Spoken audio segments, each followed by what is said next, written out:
So welcome back. Today we're gonna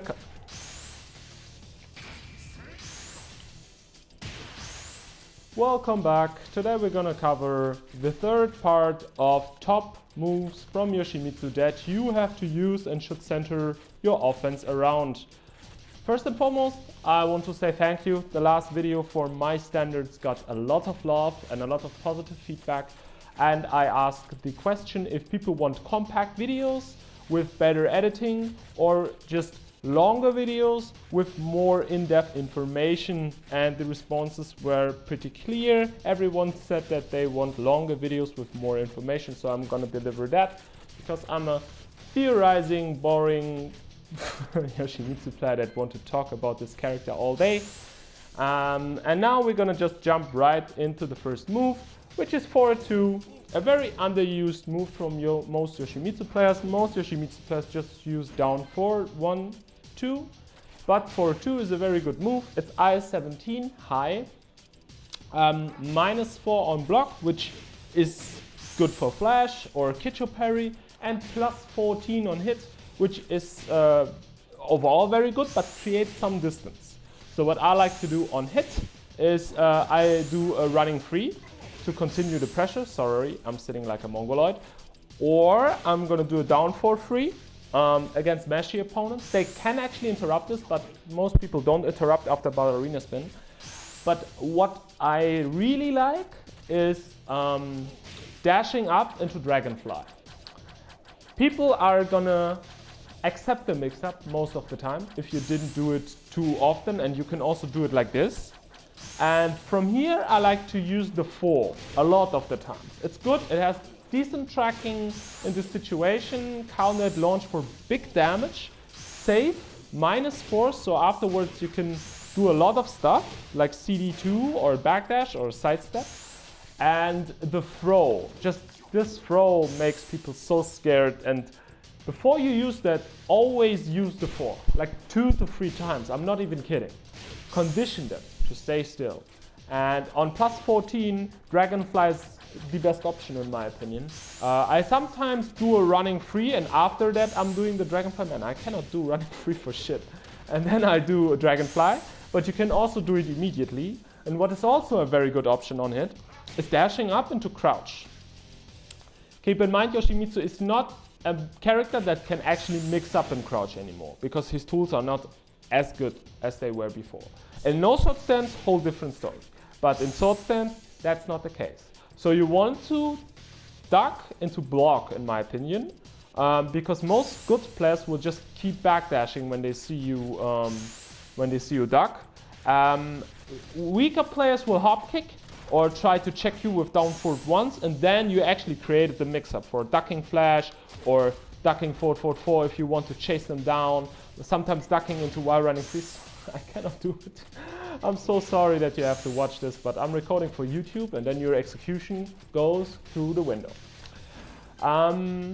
That's the things that I like to do after this. Keep in mind though, the move doesn't track at all to his right, but has some very unpredictable tracking to his left.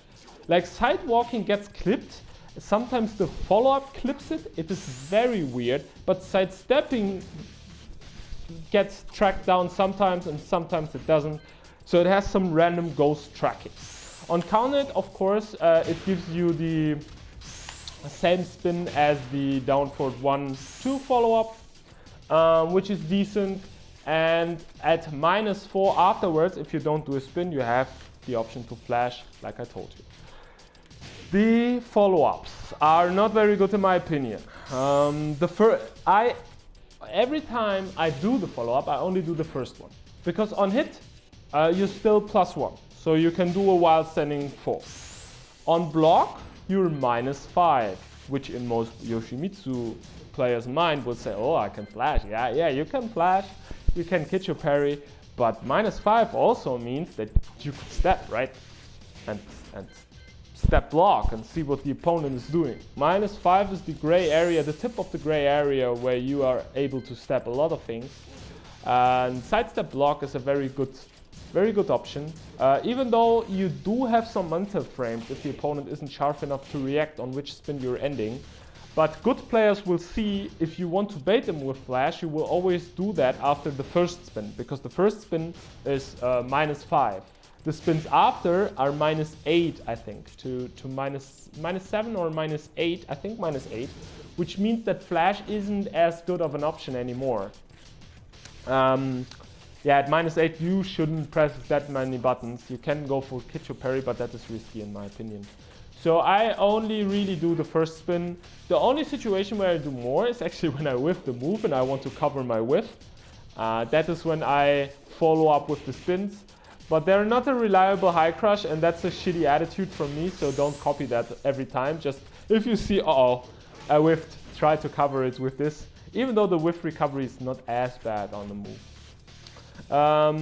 Yeah, and if you, of course, hit one of the spins are heavily plus, I think, which I cannot really show because I think it's +6. Yeah, if you hit the first spin, after down for 1, you're in a way better situation than you are if you hit this, because if you hit this, you're only +1. So if I hit the spins, I most of the time just back up, to be honest. The next move is this down for 4, which is a 12-frame mid, which is sick. Not a lot of characters have a 12-frame mid. It is +4 and -9. This is the best round ender Yoshimitsu has, first and foremost. So if the opponent just has a sliver, you now have the option to full screen Kicho Fort 1 them, of course, but this is his commonly used round ender. And also a very good checking tool if the opponent is just backdashing and or you want to create space and you're playing against a Mishima, you're afraid they're gonna come in with a hell sweep or something, just throw this out because it's harder to whiff punish than it looks, and damage-wise it's not that big, like even on counter hit, but this is like a checking tool. It's also his get up kick punish. Sometimes it doesn't reach, which is all for that. And you should do it because +4 is not that bad. I don't advise you to always press buttons because it forces a huge pushback on hit. And at that range, even your down forward 1 will whiff. If you close, you can do down forward 1, but I wouldn't advise it. Sometimes you can do forward 1 +2, I like that, or do forward 4 is also very decent because if you do it fast enough, it's 16 frames. A good option in my opinion. But most of the times I'm just doing forward 1 +2 if I press buttons, or just sidestep, or try to fake him with fake crouches to get him to respect me or to be afraid. I saw even people using this, but if they backdash, you're gonna whiff that. Overall, this is a very good move, and I think what I should say though, there are two things. First and foremost, it doesn't have any tracking, of course, as a 12-frame mid shouldn't have any tracking. And please, I see people loop this when they want to end the round. This is -9, so even if it does create space, don't like press this over and over again to end the round, because even on -9 it doesn't matter if it's 12 frames, you're gonna get killed if the opponent is smart, and you don't want that. So just do it once, he blocks it, you have space, okay, back up, that's it. And also, if you have a small frame advantage like after this, you can use it to check people, even though down forward 1 is the better option in my opinion, and I really only use this when I want to close or keep someone out, but in that regard it is very, very good. The next one is a necessary evil, how I like to call it actually. It's down back 3-3. A low that isn't really good, to be honest. It really isn't. But it has one thing going for it, and that's his tracking. Tracks completely to his right, and the second hit tracks to his left, which is pretty good. And if they try to down forward 2 you, it's very difficult, because they're gonna get clipped by the second hit. They have to be very, very sharp. Of course, they can sidestep hop kick you, but only if they really perfectly sidewalk and then hop kick you. The low is minus on hits, depends to -7 to -6 on which low you end. So afterwards your turn is over. You have the mid follow-up, so if you hit the lows, they're actually, the mid is uninterruptible for most characters, but is parryable. I saw people parry this. And it's a mix-up actually after the second hit between if you continue doing the lows or if you go for the mid. If they block the two lows, however, they have 13 frames to interrupt the mid follow-up. So against Kazuya and Eddie, the low is very, very risky. Due to the tracking, you have to use it. It's a high crush. It has a decent range. Like the second hit has decent range. Yeah, I dive for this move a lot actually. Shouldn't use it, but for tracking purposes it is good. And I started using the move because I saw Help Me and Tekken Tag Tournament 2 playing against me and abusing this at the wall. And let me tell you, at the wall, this move is sick. It is very, very good at the wall. Because the mid is wall splatting, and after the second low, everything is a mix-up. So you can just do this. And I saw Help Me just doing shit like this to knee. And he was doing it and doing it. And then when the opponent tries to press and you're at -6, you're just gonna flash him. And they're like, this shit is annoying. At the wall, the move is very, very good. I don't use it that often on wake up. I use down back 4. But if I am at the wall, this is the only low I use actually. No, down for 1+2 as well. But and in the open, if I want to kill, I sometimes do this. Even though it's kind of shitty, kind of gimmicky to be honest. But you can do that. But please keep in mind this is minus on hit. So don't go into crouch and mix them up. You can do that when you have the mental frames, but not from the beginning. The next move is one that I overlooked for quite some time. And I just added it like 6 months ago. And man, oh man, is this move good. While standing free. 18 frames, which is kind of slow. Mid with an extension. -6 on block, which is very good for Yoshimitsu and creates a little bit of space so you can flash down forward once and sometimes even flash jabs.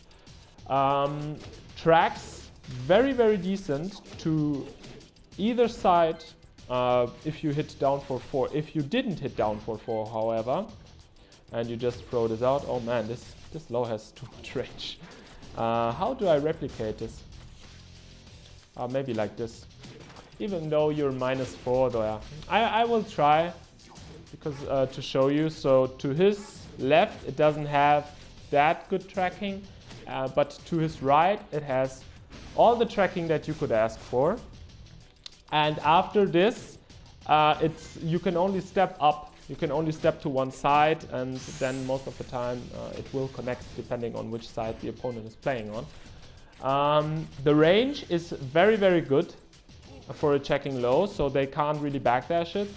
Around here, and it will whiff. And if I'm around here, it will connect, which is very, very good. And of course, it has a follow-up, which is only -12 since Season 2, I think. And when I saw it in the patch notes, I wasn't really a fan of it, to be honest. But now, since I use while standing free a lot, really a lot, because I used to do so his full crouch game has one huge weakness. Sword sweep has no range. So it is useless. It is only useful on wake up and only if you commit to it and the opponent has no time to backdash it. This move has good range, but is hella risky. This move doesn't have tracking. So if you want to come out of while standing without getting stepped and without getting backdashed, so cover 2 options, while standing free is very, very good in that regard.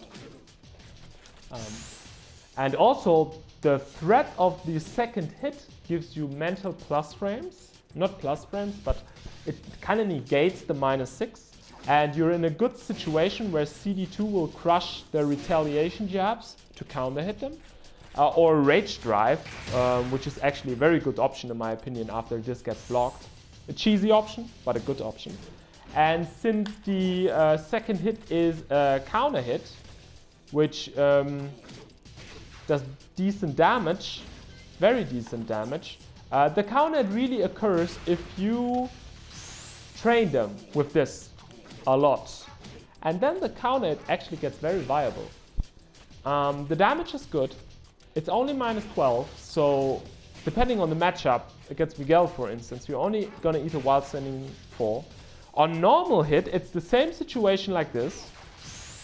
On counter hit, you can do a down for 4 if they want to get up, and if they start to lay on the ground, you can do a CD1.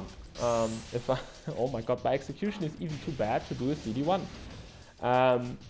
Which will hit them if they stay on the ground and give you your Oki. And these attributes make the move just very, very good, and I didn't even use it. I mean, okay, on hit it's +3, whatever, right? The distance is too much to really chase your opponent down. You could sometimes squeeze in a forward 1+2 or a Kabuki, of course. It's a good situation for up 2, but that's a very deep mind game. You can only use that if your opponent is backdashing after this on hit, because at max range, whilst up for 2 is very hard to punish. You can, of course, go into Kicho forward 1 to track down their stepping or backdashing, but I would, as always, advise you to stay calm and see what they're doing. So, the move is very, very good, and I found one more application for it, actually, that I recently found out. If I get knocked down,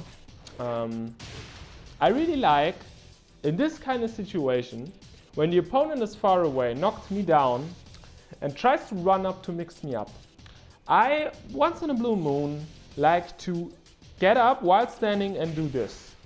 Because the range is really, really good. It still tracks to one side, and if I did enough while standing 3, I could get a counter hit or a normal hit, get good damage. And sometimes I just only do the 3 to give them kind of a mind game on wake up if they try to dash in. And if you do only the 3, you're risking nothing. But you're contesting the opponent, you're being pesky. And that can be the difference between winning and losing sometimes. Even though I always teach you, or try to teach you, be patient. Being patient is the door opening for real mind games. Being patient is only there to make your counter hit tools more threatening. Because if you every time on plus do a counter hit move or do a checking move, the opponent's just gonna block. And because your lows suck, you're gonna put yourself in a higher risk than the opponent is. Because you don't have a knockdown health sweep in one sword stance. So the risk reward is never in your favor if you go low with Yoshimitsu.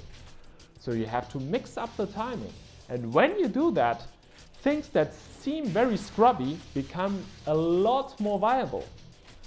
You sometimes see me doing very strange things, pressing on -7, pressing on wake up. But that's because the 4 rounds before, the 4 matches before, I didn't do that. And I just hold up my guard, so the opponent thought, okay, I cannot just check him, I have to sidestep even though I'm on plus, and I have to mix up my timing as well. And then you can start to squeeze in this very crazy shit. And that's why people are always commenting on Twitter and stuff. Sorry that I kind of get out of my way, but they're always commenting like, when I do something at -9 and I do a hop kick, everyone calls me scrubby. But if a Korean does it, they say, oh man, that's such a big read. And that's because your success rate on hop kicks is 20% and you're just throwing them out on -9. And when you hit one, you say, oh, that's a read, because you did it 7 times and it got blocked 5 times. That's not a read. And the problem is you're only remembering the times where you hit this. And you're like, yeah, that's good, right? But if you watch your own replay, you will see that you oftentimes eat a punish for it and lose your momentum because they blocked it. Why, for instance, Sylphie Black's hop kick are so infamous is because his success rate is so high that people are very afraid of it, and he's not doing it most of the time. He's not doing it, and Miguel doesn't have the best hop kick in the game. And people are still afraid of his timing and of his situational awareness. That's when the hop kick becomes infamous and very, very, the opponent gets afraid of it. And that's the same with Flash. Flash is good when it's sparingly used, so the opponent really is afraid and doesn't know that you will do it every freaking time. Sorry that I just lost the path. We will come back to this topic on another video. The last one is one of my favorite ones actually, and it's quarter circle forward 1. Sorry, CD1, not quarter circle forward 1, which is 17 frame mid that launches for a very, very good combo. It's a tier 1 launcher and, sorry, has very, very good range. Will hit from, what the hell? Will hit from around here, so range 2.5. Is a very good punisher, for instance, for stuff like Pandas forward 4-2 or the last hit of Demo Man. You can consistently launch that. Very good whiff punish. You just have to get used to the input. Very good combo tool, very versatile tool overall, but it is launch punishable. So, how do you use this move? First and foremost, as an Oki tool, of course, but there are situations where you hit this, and on Oki, you will create this kind of situation, where they block it shallow and look at the distance. A lot of characters have huge trouble to launch you at this distance. And if you transition into Kicho afterwards, it is actually not -17, but in Kicho you cannot block, what most people know. So if you do it at point blank, they still can launch you if they choose the right launch. But, man, that works actually very well. If you do this at max range, it is very hard to punish for the opponent. And there are a lot of ways that I tell you to set this up. For instance, after back to 2, they block it, it is max range.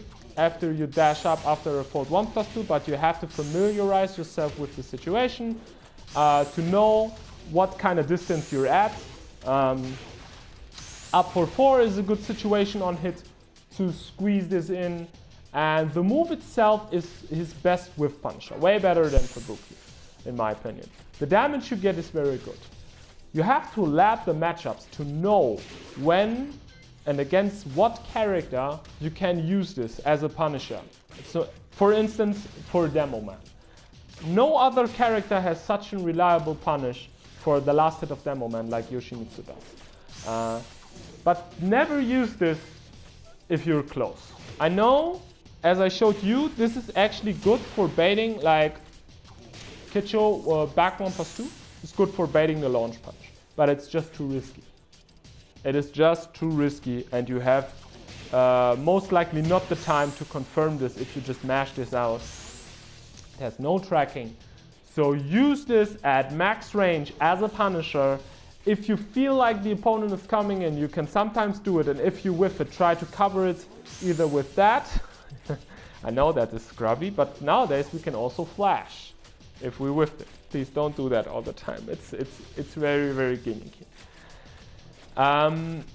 If you want that I will tell you more of the situations where you can use this move, every time where I showed you that a Kin Kicho forward 1 is a good option, and when it's blocked, it's only -12. In all of these options, you can set up a perfectly timed quarter circle crouch dash 1 to get the same situation where it's very hard to block.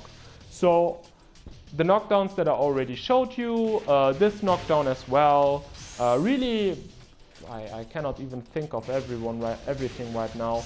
Every knockdown that doesn't let him fly all over the stage, every knockdown where you think about this move, you can also think about this move. But you have to familiarize yourself in P mode, where do I have to dash, where I don't dash. Because if you dash in too deeply, you're gonna get killed for it. There are setups at the wall actually to make this safe, kind of safe, because the pushback is way higher. And I love this as in combo ender, because it gives you a very nice Kicho mix-up. And overall, it's one of his best mids, but only if used wisely. One last application for this move. If you hit someone and you're +4 or +5, most opponents that are good will backdash. And when they do that, I know that is very, very hard to replicate now, but when they do that, especially at +4 to +5, this move gets blocked at the best range it can be blocked. It is very hard to replicate, I'm sorry. I will show that in a match analysis. So for instance, if you hit down forward 4 shallow, it is very, very good. If you hit down forward 1-4, it is a good option. If you get rage drive blocked, it is a good option. Because that's all situations where the move will get blocked shallow.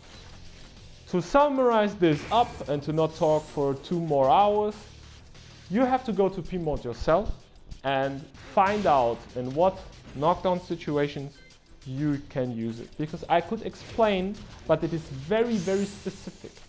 If you hit this up close, the up 4-4, the dash is small. If you hit it at max range, the dash is deep. So you have to judge it yourself and you have to get a feel for it. I hope you liked this video. I know I kind of went out of my way for quite some time at the end, but it was necessary to teach you how to set up mind games. Tomorrow I will make a video completely only dedicated to mind games with Yoshimitsu. I hope you will enjoy that and see you in the next